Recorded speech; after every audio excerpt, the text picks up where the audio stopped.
Hi guys, it's Aria, and today is all about Chanel.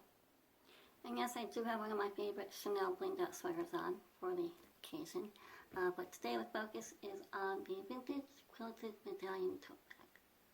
And I feel like this is a really underrated bag. The Chanel classic flap, it gets a lot of press. Either people going, this is a bag that you have to have, or oh my god, I can't believe the price hikes. And yes, I can't believe the price hikes either. Now, if someone were to gift me a Chanel classic flap, especially in beige, caviar leather, I would happily accept it, but that's not going to happen. And in the meantime, I'm very happy with my black. This is like the workhorse of all of the handbags in my collection. This is the workhorse. And I'll be talking about the 5 things that I think are really amazing about this bag. And there's one issue I have, I'll save it to the end. It's not a complete negative, it's a partial negative. And we'll talk about that. Starting off with number 1, which is durability. Caviar leather plays for keeps. There's no keeping her down. I've had this bag. I got this bag as a gift in 2004. I graduated from my second master's degree program in 2004, and my mother asked what I wanted as a graduation gift. Typically we give jewelry, but I really wanted a Chanel bag, and so we picked this one out together. And so she's 18 years old. She does not look 18 years old, and that is because this is vintage Chanel quality. I know that there are some issues. I keep hearing issues about current Chanel quality. I have not bought. Well, this is the only Chanel bag I have, so I have not purchased a recent Chanel bag. I don't know. I can't comment on that. But at least vintage Chanel. This is quality. This caviar leather. I wear this out in the rain. This is the only luxury bag that I will wear if it's raining. In fact, it's raining today, and I had a quick errand, and I wore this. And it got wet, and it was fine. I've actually had this get very wet, and I just wipe off the leather. It sort of like beads up. There's no color transfer. There's no warping of the leather. It's very durable. So I highly recommend, if you want a good investment, so yeah, if you're looking for a good investment piece, and I'll talk about this a little bit later on as well, durability, usability, if you're looking through specifically the realm of Chanel and Chanel bags. Now obviously I haven't had other Chanel bags that I can compare it to, but I can't imagine that they would actually be better than this, because I really think that overall this is pretty much the perfect bag. Which leads us to number 2. We're looking at the durability and an investment piece, looking at our return on investment, the ROI. Cost per wear. We want a good investment bag. We need to be able to wear that bag frequently. The return on our investment. I've worn this bag over the last 18 years. This has been my number 1 go-to black bag. It goes with everything. And so, cost per wear, return on investment, I don't know if I can do any better than this. And as a quick aside, what is the return on investment? How much are you going to be paying for a quilted Chanel medallion tote bag? Well, they're no longer in production. I believe they stopped in 2012. So they're all going to be vintage or on the pre-loved market. But if you're looking at a pre-loved medallion bag versus a pre-loved classic flat bag, there's a big difference in price. And I've inserted, I found some currently on sale in the Real and Fashionphile, and I've inserted some of the images that I'll put around me, and I'll also try and insert the links underneath the description or in the description box, so that you can check those out. But basically, a vintage quilted medallion bag on average seems to go for about $1,700, and a vintage classic flap, depending on the size that you get, seems to start at about $5,000 or $6,000. So that's a pretty big difference in price. Number 3 on my top 5 is the classic elegance in terms of its size and shape. This bag Not only is she a workhorse in terms of her durability, I like to have a bag that I can easily get in and out of without having to. Have you ever had those handbags where like you can't unzip it, or your hand gets caught, it's hard to get in and out, and you're like standing at the checkout line and trying to get to your wallet, and I don't want that.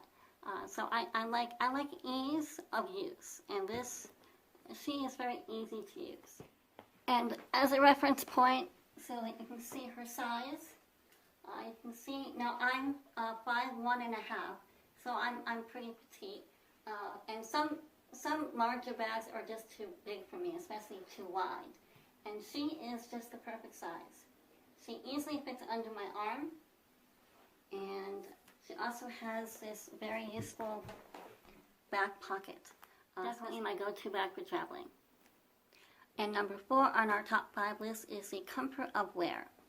Now, I'm going to sit up for this. These don't slip off. I have other bags with a double shoulder strap, and I spend half of the time that I'm wearing the bag pulling the strap back into place because it's falling down. This doesn't happen. It's very secure, and it's nice knowing it's just more comfortable to have a bag that you don't have to worry about. And number 5, and don't forget I'm going to have the one negative at the end of this video. Number 5 on the top 5 is the usability. So, not sure if you can see this. Oh my crap in there. So I've got, there's a zipper pocket here. Let's see, the zipper pocket there. And there is another pocket there. All sorts of things. And then a big, so you've got the zipper pocket, there's an extra pocket, and then the sort of deep well where I have my wallet and masks and everything else. And unlike some tote bags, this actually does zip up, so you don't have to worry about things falling off. And as we discussed before, it has this very handy dandy little flap on the back. So we went through the top 5, and I promised you that I would have that one kind of negative at the end. So here it is. So if we're looking at the title of the bag, it's the Quilted Medallion Tote. And if you look at my bag, you might go, well, where's the medallion? And you would be correct. The medallion is here, separate. I keep the medallion in the bag because it keeps falling off. So this last piece, I'm not sure if you can see this, that space there,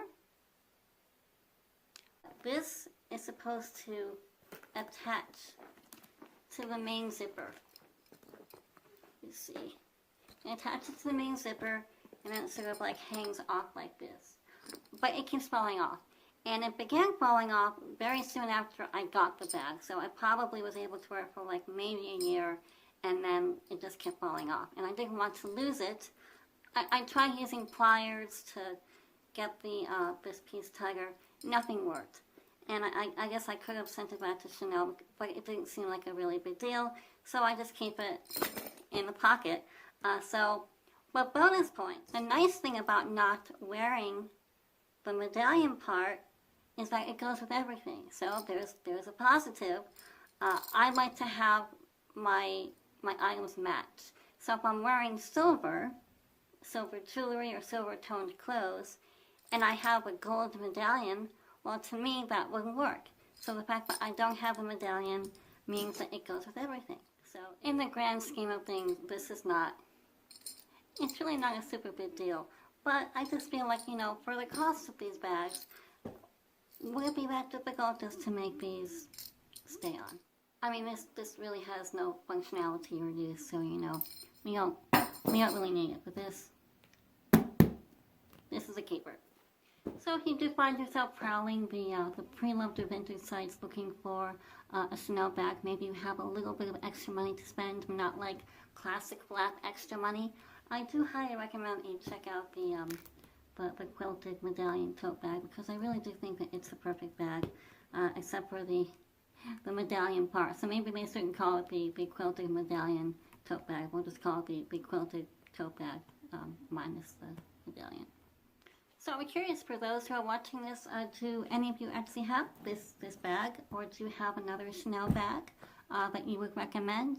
You know, you can sort of write that in the chat, and we can sort of have a discussion about what bags are recommended, what bags you've had bad experiences with, because you know these, even for a less expensive bag, they may not be classic black money, but they're still pretty pricey, and I want to make sure that my money's going to something that's going to be durable and usable and worthwhile. So I want to pass that along, and if you have experiences, you know, feel free to share them. So at the end of this video, I'm going to link you to my vintage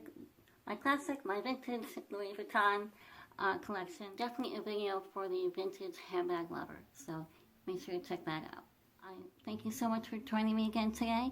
I so appreciate your time. As always, be happy, be healthy, be empowered, and most importantly, be you. Take care. See you next time.